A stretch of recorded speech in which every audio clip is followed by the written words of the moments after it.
பேச முடியாத அளவுக்கு என் சூழ்நிலை ஆக்கிட்ட. இப்ப நான் என்ன செய்யறது? நீதாம்மா எனக்கு வழி காட்டணும். நீதான் எங்க எல்லாரையுமே காப்பாத்தணும். நடக்கிறதெல்லாம் தடுக்க நீ ஏதாவது செஞ்சுதான் ஆகணும். நீதாம்மா எனக்கு எப்படியாவது உதவி செய்யணும்.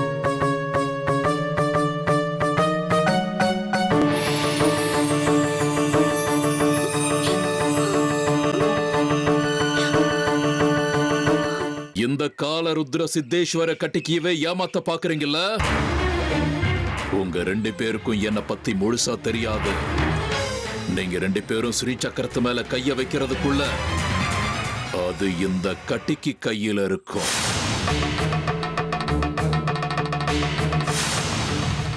அதுக்கப்புறம் இந்த பூலோகம் மொத்தமும் என் கைக்குள்ள இருக்கும்.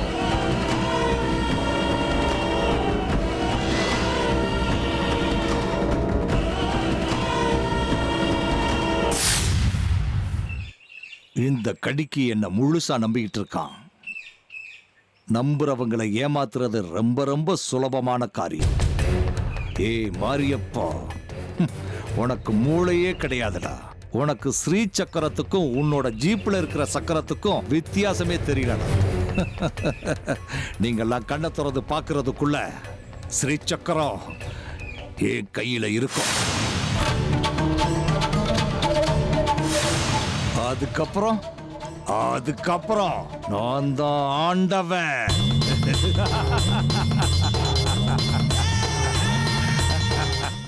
நான் தான் ஆண்டவன்.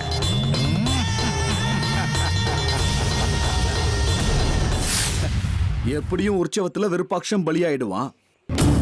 அந்த கட்டிக்கையே தூக்கி சாப்பிட எனக்கு எவ்வளவு நேரம் ஆயிட போகுது. ஊன்னு ஏதாவது துள்னான்னா அப்புறம் ஏதாவது ஒரு கேஸ போட்டு அவனை உள்ள தள்ளிட வேண்டியதுதான். அதுக்கப்புறம் ஸ்ரீ சக்கரம் என் கையில தான் சுத்திக்கிட்டு இருக்கு.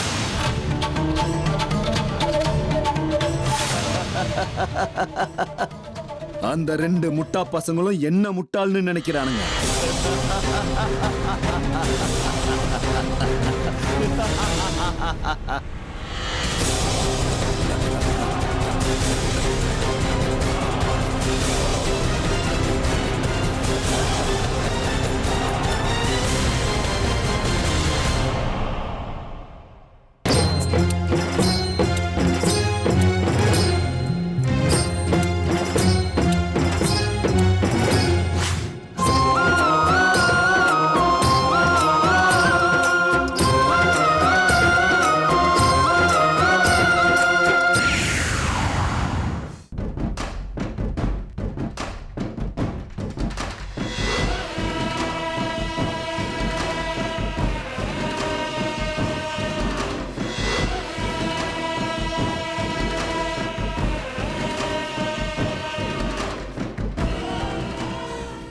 ஓஹோ, இரு கொஞ்சம் பெரிய விஷயம்தான் இது.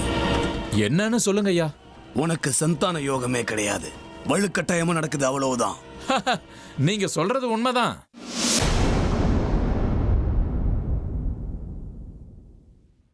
எல்லாம் அந்த அம்மனோட அருள். என் பொண்டாட்டி இப்ப கர்ப்பமா இருக்காளே.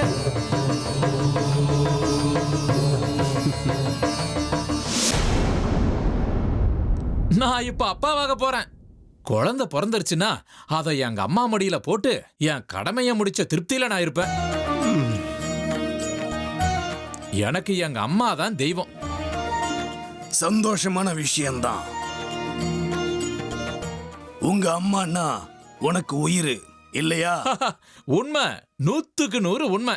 அப்படியே உள்ளது உள்ளபடி சொல்றீங்க. இத்தனை நாளா என் கண்ணுக்கு படாம எப்படி தப்பிச்சீங்க? எங்க அம்மாவை சந்தோஷப்படுத்துறதுக்காக தான் இந்த குழந்தை. இங்கதான் பெரிய பிரச்சனையே வருது. அது என்னன்னு சொல்லுங்க. பரிகாரம் தான் பண்ணிட்டு போறான். எவ்வளவு செலவானாலும் பரவாயில்ல, எங்க ஜக்கிக்கு அவங்க அம்மாவோட சந்தோஷம் தான் ரொம்ப முக்கியம். அத சொன்னா இவன் வருத்தப்படுவான். சொல்லலன்னா நான் துரோகம் பண்ண மாதிரி ஆயிடும். பரவாயில்ல சொல்லுங்க. எத்தனையோ கஷ்டங்களை தாண்டி வந்து இப்பதான் அப்பனாகிற கொடுப்பனை வந்திருக்கு. இனி எத்தனை பிரச்சனை வந்தாலும் சரி, அதை சந்திக்க நான் தயார். சொல்லுங்க. இந்த குழந்தை பிறந்தா உங்க அம்மாவுடைய உயிருக்கே ஆபத்து.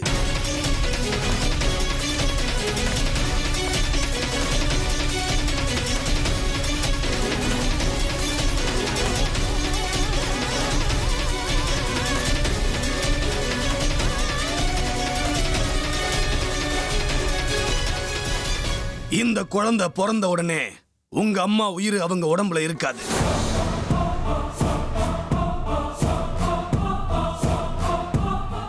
ஏன் நீங்க இப்படி எல்லாம் சொல்றீங்க? சோழி இன்னொரு தடவை போடுங்க, சரியா பார்த்து சொல்லுங்க. என் அம்மாவோட உயிருக்கு ஆபத்தாயிருச்சுன்னா எப்படி? ஒரு தடவை மட்டும் இல்ல, 100 தடவை சோழி போட்டு பார்த்தாலும் அதுதான்.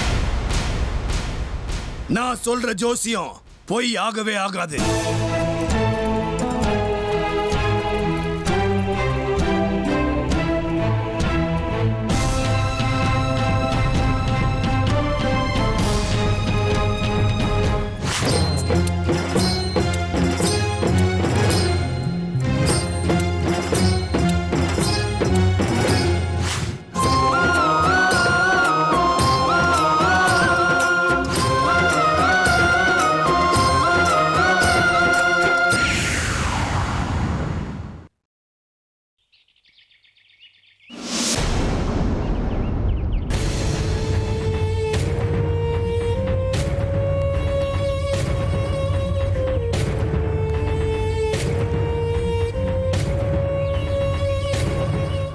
என்ன தேசிகரே, எதுக்கு இந்த ஏளனமான சிரிப்பு?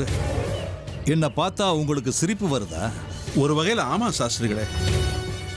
உங்களை பார்க்கும்போது ஐயோ பாவம்னு தோணுது.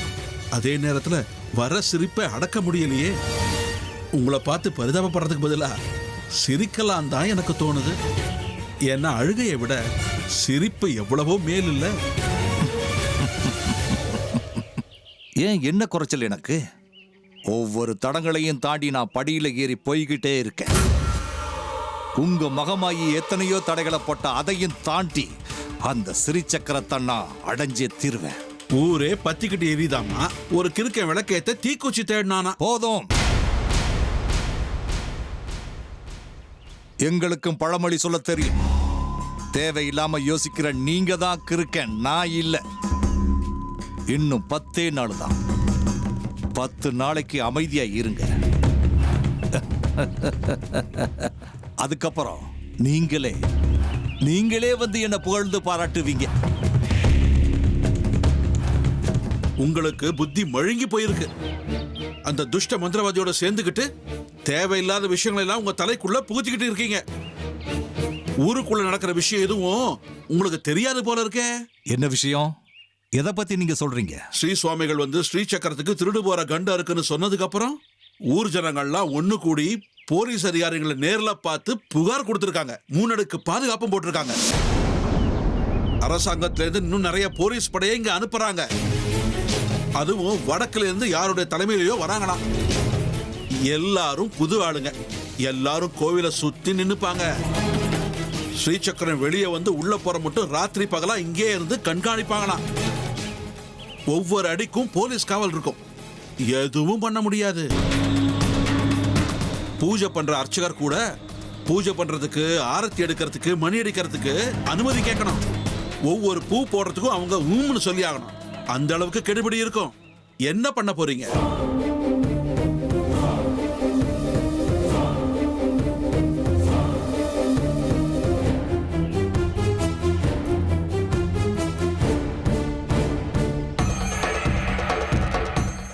ஒருவேளை இந்த பட பத்திரன்னு அவங்க நினைச்சா கூட ராணுவ படைய வர வைப்பாங்களாம்.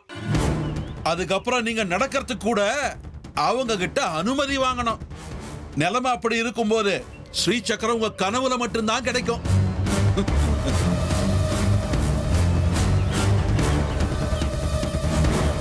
இந்த ஜென்மத்தில் கூட அந்த ஸ்ரீ சக்கரம் நம்ம கைக்கு கிடைக்க போறதில்லை. அந்த மகமாயி நம்மளை எல்லாம் வசமா மாட்டி விட்டுட்டான், நல்லா மாட்டி விட்டுட்டான்.